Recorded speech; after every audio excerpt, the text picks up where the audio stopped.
좌우 앞 뒤돌아보시고 인사하겠습니다. 참 반갑습니다. 사랑합니다. 축복합니다.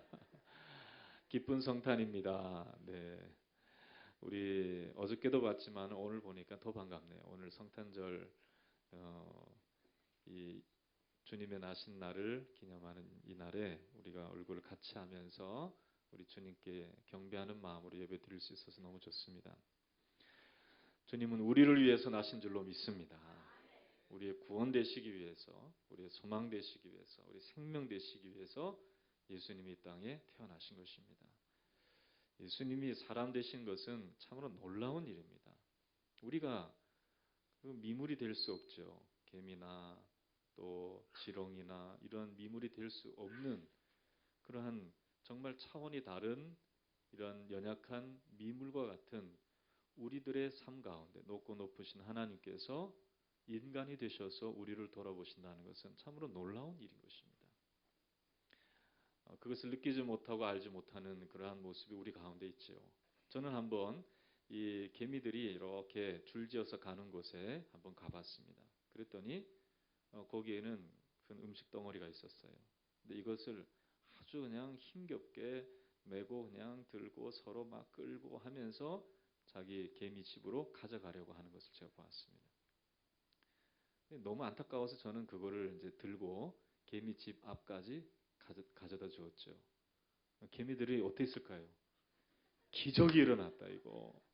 갑자기 그냥 우리가 힘겹게 옮겨야 되는 것을 아니 갑자기 이렇게 누군가가 그렇게 했구나. 아마 그렇게 생각했을지도 모릅니다. 아무리 뭐 생각이 없을지도 모르겠지만 그러나 놀라운 일이 그들에게 벌어진 것이죠. 우리 주님이 이 땅에 오신 것은 참으로 놀라운 일이요. 우리가 아무리 얻으려 해도 얻지 못한 그러한 은혜와 축복과 영생에 대해서 우리 주님은 이 땅에 우리 가운데 이것을 주시기 위해서 오신 분이심을 성경이 말씀하고 있습니다. 이 은혜를 받아 누릴 수 있는 저와 여러분이 되시기를 주님의 이름으로 축원합니다. 그래서 예수 그리스도께서 우리 가운데 이렇게 태어나시고 우리와 함께 하시고 우리를 위해 십자가에 달려 돌아가시며 또한 주님이 부활로 인도하여 주셔서 우리로 하여금 이러한 복음의 이유가 되어지고 복된 소식의 근거가 되어진 것은 다름이 아니라 우리 중에 연약한 자, 부족한 자들에게 이러한 소식을 알려주시기 위한 것이다 하는 것을 성경이 말씀하고 있죠. 예수님의 이러한 탄생과 또 생애와 예수님의 이러한 사역은 우리를 위해서 하신 모든 일은 복된 소식, 복음이라고 요약될 수 있습니다. 그래서 이 사도행전 20장 28절의 말씀을 보면 예수님의 이러한 소식을 하나님의 은혜의 복음이다. 복음이다. 그렇게 말합니다. 복음이라. 그래서 복된 소식으로 주어진 이 예수님의 이 생애, 탄생과 우리를 위해서 고난을 당하시고 역경을 당하시고 또 기적의 능력을 나타내시고 말씀을 전해주신 이 모든 예수님의 생애는 복된 소식인데 은혜로 주신 복음이다. 그렇게 말씀하는 것이죠. 그러므로 우리가 아무 자격이 없지만은 일에서 보상으로 받는 것이 아니라 우리가 어떤 능력이 있어서 거기에 대가로 주어지는 것이 아니라 예수님의 이 복된 소식은 은혜로 주어진 것이라는 거예요. 은혜. 한번 따라해 볼까요? 은혜로 주어진 복된 소식. 그 소식의 출발점이 예수님의 탄생이라는 거예요. 이러한 소식은 예수님 탄생 당시에도 우리가 어저께 살펴봤지만은 베들레헴 근방의 목동이나 동방의 박사들과 같은 몇몇 사람들만 평화의 주님의 오심을 기뻐하고 경배할 수 있었습니다. 또 예수님이 공생애를 사실 때에도 마찬가지로 예수님을 따라다니는 많은 군중이 있었지만은 그 중에서 제자는 적었다는 거예요. 그 중에서 예수님을 진정으로 따르는 자들도 적었습니다. 뿐만 아니라 이 땅에 여러분 많은 사람들이 살아갑니다. 70억의 인구가 살아갑니다. 그 중에 예수 그리스도로 말미암아 복된 소식을 받고 예수 그리스도께서 주시는 은혜와 축복과 영생을 누리는 자들이 얼마나 되느냐는 거예요. 여러분, 하나님께서 은혜로 주신 것은 누구나 받을 수 있습니다. 하나님이 세상을 이처럼 사랑하사 독생자를 주셨으니 이는 저를 믿는 자마다 멸망치 않고 영생을 얻게 하려 하심이라. 모든 자에게 베푸시는 하나님의 은총입니다. 그러나 모든 사람이 다 받아 누리지 못한다는 데 문제가 있는 거예요.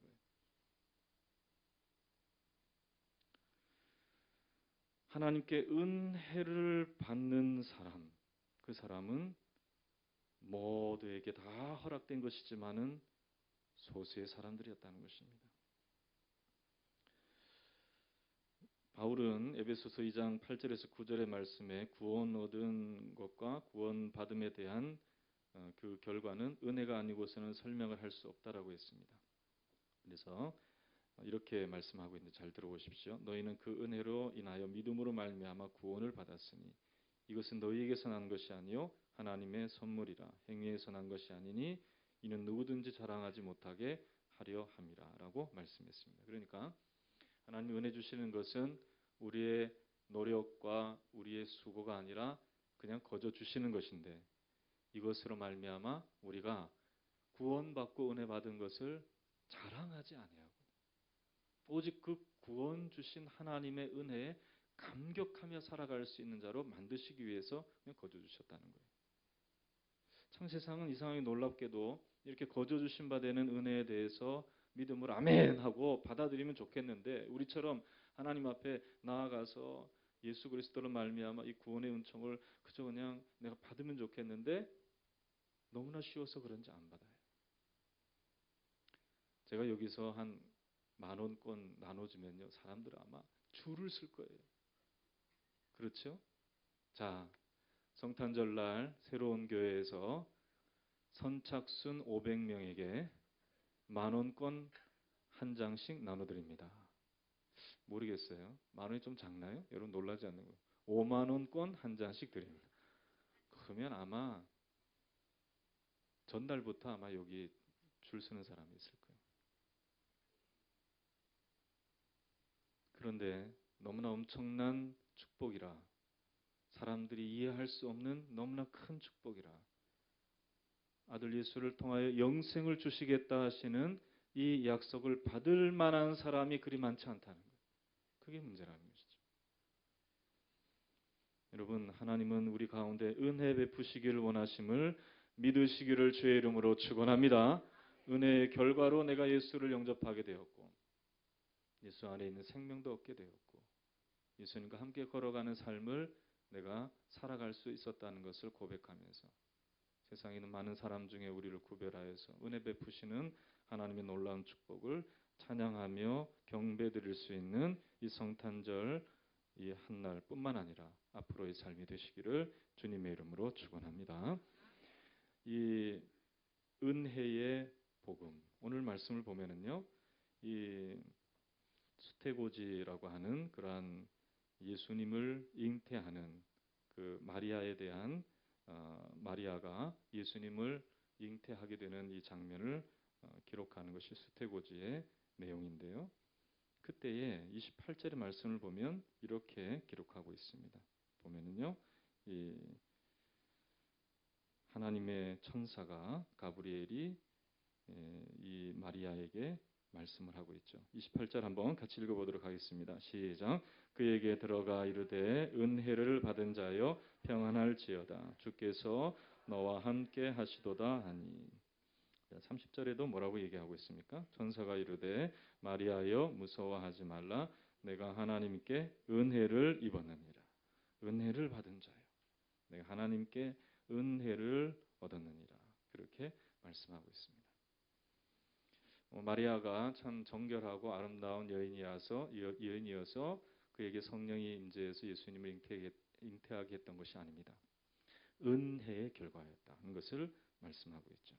이 은혜란 말은 구불이다라고 하는 의미를 가지고 있습니다. 마치 왕이 행차할 때 백성들이 엎드려 있을 때 왕이 마차에서 내려서 허리를 굽혀서 이 엎드리고 있는 이 백성의 손을 잡아 일으키는 그 장면과 같은 단어를 은혜라고 하는 단어에 쓰고 있는 것이죠.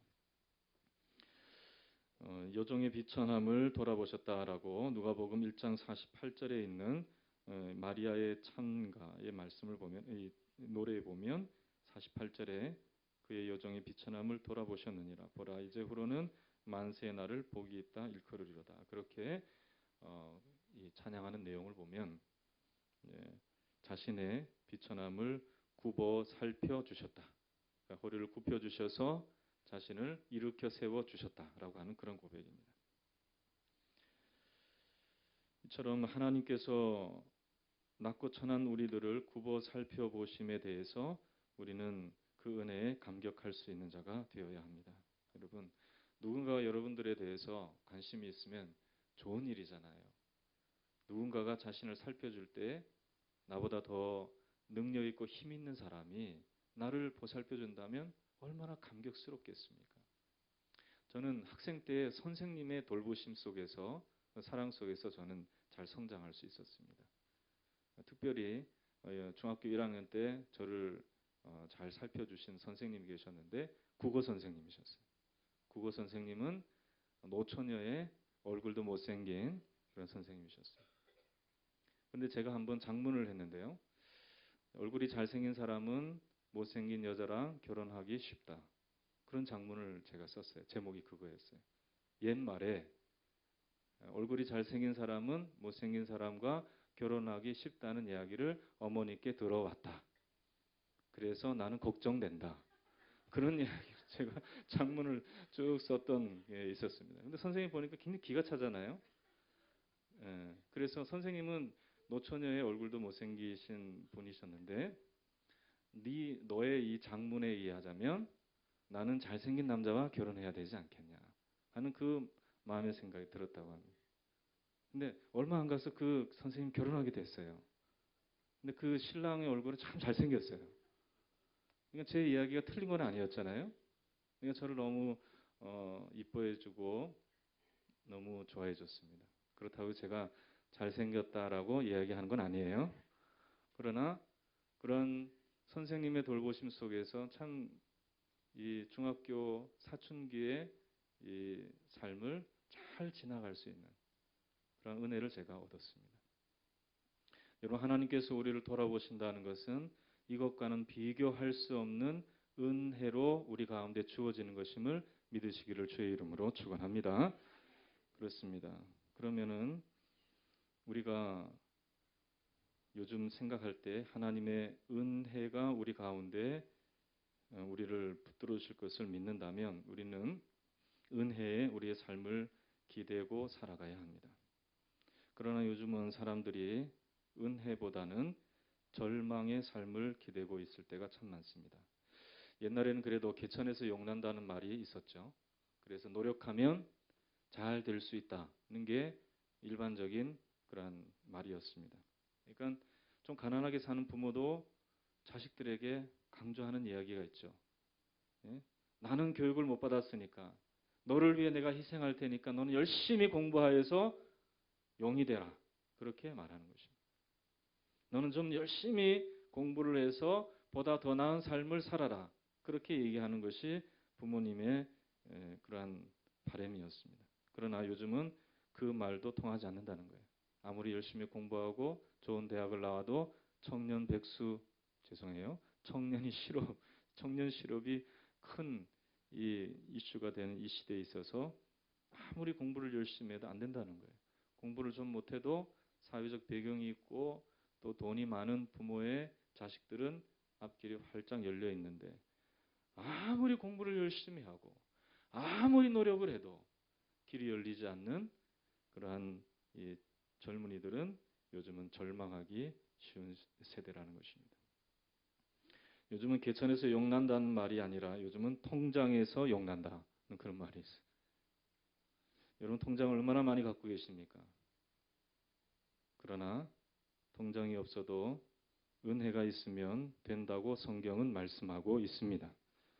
여러분 은혜가 여러분들을 지배할 수 있기를 주의 이름으로 축원합니다. 은혜로 말미암아 우리는 절망스러운 상황에 있는 우리들을 건져내시는 또 은혜로 말미암아 내가 할 수 없다라고 하는 그런 한계에 부딪혀 있는 우리 인생 가운데 내게 주신 능력으로 말미암아 내가 모든 것을 할 수 있다고 고백하는 참 소망의 사람으로 우리가 다시금 태어날 수 있음을 성경이 말씀하고 있는 것이죠. 여러분 한번 따라해 볼까요? 은혜에서, 한번 더 크게 한번 따라해 봅시다. 은혜에서 소망이 난다. 할렐루야. 여러분 소망의 사람 되시기를 주의 이름으로 축원합니다. 은혜 받아야 돼요. 할렐루야.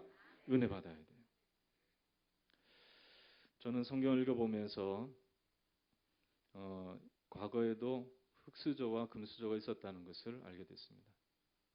엘리의 시대, 즉 마지막 사사인 사무엘이 등극하기 전에 가장 어두웠던 시대가 엘리의 시대인데요. 이스라엘 역사 중에서 사사 시대처럼 어두운 시대가 그렇게 많지는 않을 것입니다. 그 막바지에 이 엘리의 시대는 더 어두웠습니다. 그런데 그럼에도 불구하고 이 제사장 엘리의 두 아들은 금수저였습니다. 이들은 아버지가 대제사장이라는 신분을 이용해서 먹고 싶은 대로 먹고 하고 싶은 대로 행하고 마치 강남에 있는 오렌지족처럼, 옛날에 오렌지족, 요즘 무슨 족인지 모르겠는데 그렇게 살았어요. 그러나 이에 비해서 사무엘은 가난하고 힘없는 아이에 불과했습니다. 그래서 성전에 바쳐진 아이입니다. 그런데 이 둘의 삶을 보면, 성경의 말씀을 보면 엘리의 두 아들들은 하나님께서 미워하시는 사람이 되었고, 사무엘은 하나님의 은총이 함께하여서 결국은 이 두 부류의 사람이 역전되고 말았습니다. 한쪽은 전쟁에 나가서 죽게 되었고, 한쪽은 하나님께서 그를 세워주셔서 어두운 시대를 밝히는 민족의 지도자로 하나님이 사용해 주셨습니다. 그 차이가 무엇이냐? 은혜가 있느냐 없느냐의 차이였다는 거예요.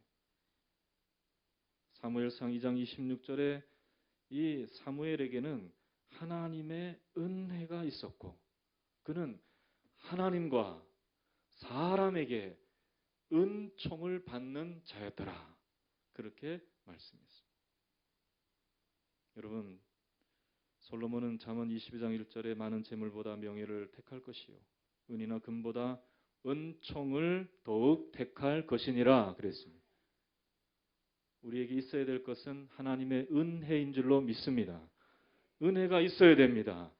예수 그리스도께서 이 땅에 오신 것은 우리에게 은혜를 베풀어 주시기 위한 것임을 분명히 우리가 깨닫고, 예수 그리스도로 말미암아 우리 가운데 부어 주시는 하나님의 은혜를 우리는 받아 누려야 하는 것이죠.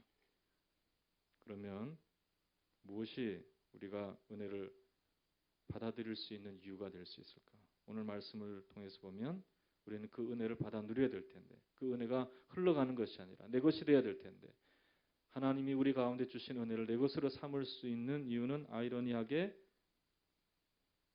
그 이유는 첫 번째로 절망적인 현실이 은혜를 받는 원인이 되었다는 것을 말씀하고 있습니다. 오늘 우리는 이 천사의 이 마리아의 그 몸에 예수님이 나실 것에 대해서 말씀하시는 이 수태고지의 말씀에 당황하는 마리아의 모습을 우리는 볼 수 있게 되는데요. 그때 이 친척인 엘리사벳의 예를 이 천사가 들고 있습니다. 엘리사벳도 오랫동안 임신을 하지 못하였지만은 나이가 많도록 무자하였지만은 그에게 아이가 생겼듯이 내게도 동일하게 하나님의 능력으로 아이가 생길 것이다. 그렇게 말씀하는 것이죠. 당시 아이를 갖지 못한다는 것은 큰 절망적인 상황이었습니다. 그러므로 이 마리아의 이 친척이 되는 엘리사벳의 가정은 사실은 절망스러운 상황이었던 것이죠. 그러나 하나님께서 그런 상황 속에서 은혜로 아이를 주셨듯이 은총을 입은 마리아도 동일하게 하나님께서 잉태를 통하여서 하나님의 주신 은혜가 있다는 것을 나타내는 것이죠. 여러분, 이러한 사실은 구약의 사건 속에서도 나타나 있는 것을 보게 됩니다. 우리는 가장 절망 가운데서도 하나님의 은혜를 받을 수 있었던 한 인물을 떠올릴 수 있는데요. 요셉입니다. 요셉은 아버지로부터 큰 사랑을 받았습니다. 그래서 형들이 입지 못했던 채색 옷도 입고요. 그리고 아버지의 사랑 속에서 11번째 아들이지만은 무럭무럭 잘 자랐습니다. 만약에 그가 거기서 인생이 끝났다면 그는 그저 그냥 아버지의 사랑 속에서 11번째 아들이지만은 다른 형제들 비해서 더 사랑받고 잘 살았더라. 이렇게 인생이 끝날 인생이 될 수도 있었을 것입니다. 그냥 목동으로 부자 목동으로 살았을 것이다는 것이죠. 그러나 이 요셉에게는 시련이 있었습니다. 형들의 시기를 받아서 결국 애국으로 팔려갔고 보디발의 집에 있었지만은 아내의 유혹을 받아서 뿌리쳤을 때에 그는 감옥에 가게 되었습니다. 정말 안 해도 될 고생을 그는 계속적으로 삶 속에서 하게 되었던 것입니다. 그러나 이러한 고난이 하나님의 뜻을 이루는 계기가 되었던 것입니다. 그는 고난의 때에 함께 하시는 하나님께서 그를 통해서 많은 사람들에게 감춰졌던 비밀이 드러나게 하시는, 꿈을 해몽하게 하시는 하나님의 능력을 통해서 감옥에 갇혔던 이 떡 맡은 관원장과 술 맡은 관원장의 꿈을 해석해주고, 그로 말미암아 이 애굽의 왕이었던 바로의 꿈을 해석해 주어서 결국은 하나님이 주신 지혜로 그것을 다 해석하게 되었죠.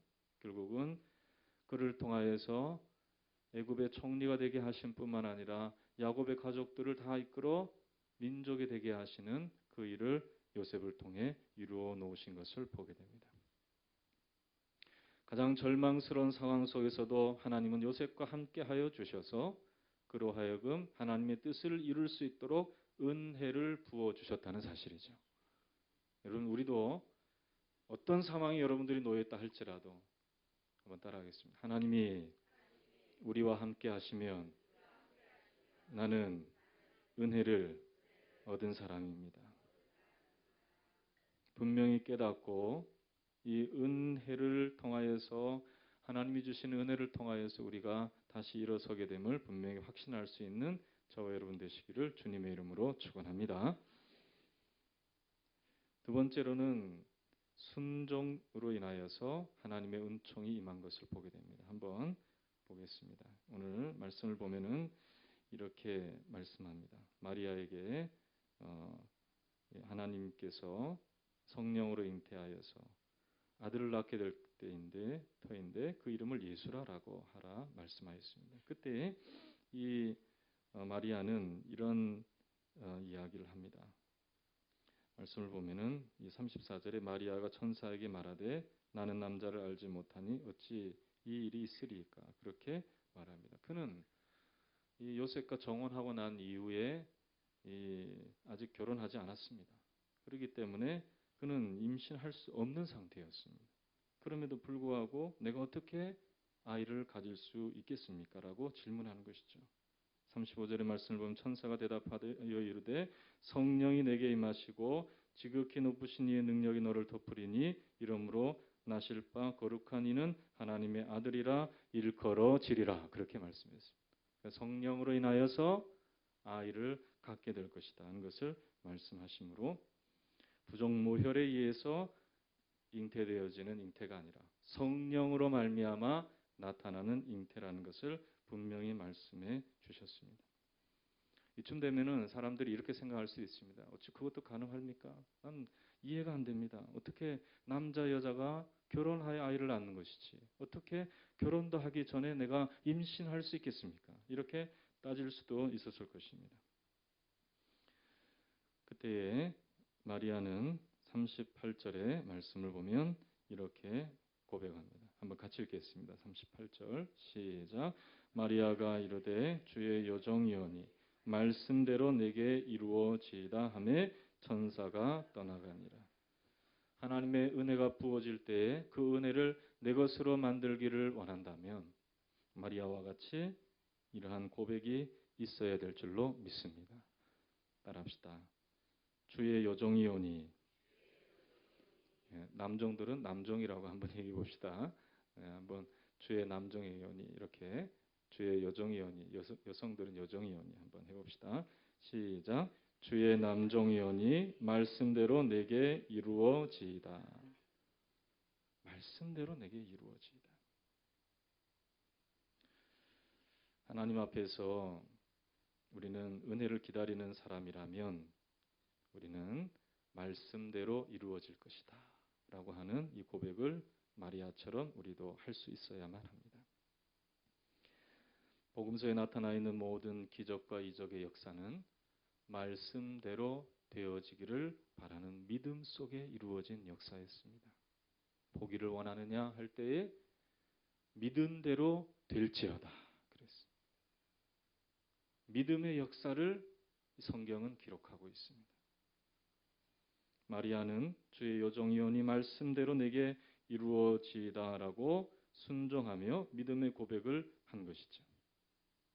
여러분, 그리스도인이 된다는 것은 사실 믿음의 그 출발점이 믿음에 있다라고 보면 됩니다. 내가 하나님의 말씀, 하나님이 주신 약속, 하나님께서 나를 통하여서 하나님의 자녀로서의 삶을 살아가며 하나님의 뜻을 이루기를 원하시는 그 뜻을 내가 순종하고 받아들이는 것은 믿음이라는 것이 있을 때 가능한 것입니다. 아무리 성경의 말씀을 많이 읽어도 믿음이 없으면 바른 신앙생활의 출발선상에 여러분들이 서 있다고 할 수가 없는 것입니다. 하나님께서 주신 말씀을 그대로 믿는 믿음을 통해서 은혜를 받아서 죄 주시는 삶을 경험하며 이루어 나갈 수 있는 저와 여러분 되시기를 주의 이름으로 축원합니다. 목사라고 해서도요, 다 은혜를 경험하는 사람이 다 그렇다고 말할 수는 없어요. 그저 주어진 대로 목회를 하는 사람도 있고요. 은혜로 목회하는 사람이 있습니다. 저는 은혜로 목회하는 목회자가 되기를 바랍니다. 저는 부족하고 연약하지만 하나님께서 주실 은혜를 저는 생각하면서 믿음으로 고백하면서 하나님께서 우리 교회 가운데 이렇게 이루어 주실 거야. 또 한 사람 한 사람을 생각하면서 하나님께서 이분은 이렇게 만들어 주실 거야. 하나님께서 이분은 이렇게 연약하지만은 고쳐 주실 거야. 그러면서 저는 은혜의 의탁에서 목회를 합니다. 존 스토트 목사님이 호주 시드니 대학에서 집회를 할 때에 참 힘든 일이 있었다고 합니다. 설교를 해야 되는데 감기 몸살이 걸려가지고 설교를 할 수 없는 상황이었습니다. 그 전까지는 은혜를 많이 사람들이 받아서 집회가 성공적으로 끝났는데 갑자기 몸의 컨디션이 안 좋으니까 그 집회를 내가 하게 되면 그만 집회가 망쳐질 것 같고 유종의 미를 못 거둘 것 같아서 포기하려고 했습니다. 근데 성령께서 마음속에 말씀하셨습니다. 설교하라, 설교하라. 그 음성을 들은 거예요. 인간적으로 볼 때에는 그가 지금 나서서 설교할 입장이 아니었습니다. 그러나 설교하라라고 하는 하나님의 이 뇌리를 스치는 그 음성을 그는 거절할 수가 없었습니다. 비몽사몽 가운데 설교를 했습니다. 본인의 설교는 상당히 논리적이고 또 설득력이 있는 설교였는데 그때 한 설교는 앞뒤가 맞지 않는 설교였다는 거예요. 생각도 안 나고 목도 많이 쉬어 있고 참 힘든 가운데서 겨우겨우 설교를 다 끝냈다는 거예요. 그래서 속으로 그렇게 생각했다고 합니다. 이제 내가 다 은혜 가운데 열심히 잘했는데 마지막에 내가 죽을 써서 어떻게 하나 그러면서 그랬다는 거예요. 그랬는데요. 이제 설교를 마치고 기도하는 시간이었습니다. 그런데 다른 날 다른 때에 그가 명설교를 했던 그때보다 그가 그 감기 몸살로 정말 아무것도 아닌 설교라고 생각하고 내려왔는데 그저 하나님이 하라고 하는 대로 순종했는데 많은 사람들이 그 말씀 속에 주님을 발견하고 눈물을 흘리면서 예전과 다른 삶을 내가 살겠노라고 결단하는 그 모습을 그가 발견하게 된 거예요. 그러면서 마음속에 가졌어요. 아, 내 능력으로 되는 게 아니구나. 하나님의 은혜로 되는 것이구나 하는 것을 분명히 깨닫고 그때부터는 하나님의 능력을 의지해서 그가 설교하며 하나님의 영광을 돌려드려 결국은 전 세계에 지금 돌아가셨지만은 복음의 영향력을 미치는 목사님으로 살아갔다는 것입니다. 여러분 자신에 있는 것들 다 내려놓고 주님의 말씀에 순종할 수 있기를 주의 이름으로 축원합니다. 하나님의 말씀에 순종할 때에 은혜가 임할 줄로 믿습니다. 그 은혜를 힘입어서 우리가 삶을 살아가야 하는 것이죠. 예수님은 그 은혜 주시기 위해서 이 땅에 오신 것입니다. 하나님의 은혜로 되어지는 우리의 삶, 하나님의 은혜로 하나님의 약속을 누리게 되는 삶을 우리 가운데 말씀해 주시기 위해서 이 땅에 오셨습니다. 나의 노력이 아닙니다. 나의 힘이 아닙니다. 내 경험이 아닙니다. 오직 하나님의 은혜로 되어질 줄로 믿습니다. 이 은혜를 저와 여러분들이 오늘 이 시간에 우리의 구주로 오신 예수 그리스도를 경배하는 이 시간에 주님의 말씀대로 되어지리이다 고백하면서 주님의 은혜 가운데 내가 살겠노라고 결단할 수 있는 저와 여러분 되시기를 주님의 이름으로 축원합니다. 절망이 변하여 소망이 될 줄로 믿습니다. 우리의 가난이 변하여서 하나님의 영원토록 부욕해 하시는 우리의 심령과 삶이 될 수 있도록 인도해 주실 줄로 믿습니다. 이 기쁜 성탄절날 이런 은혜가 저와 여러분들 가운데 주어질 수 있기를 예수님의 이름으로 축원합니다. 간절히 한번 기도하도록 하겠습니다. 하나님 아버지, 주님의 은혜로 우리에게 주신 이 복음, 내 마음 문을 열고 주님 상황도 환경도 내 뜻대로 되지 않는 것을 인하여 절망하기보다 이 은혜의 보좌 앞에 나아가서 말씀에 순종함으로 그 은혜를 나의 은혜로 받기를 원합니다.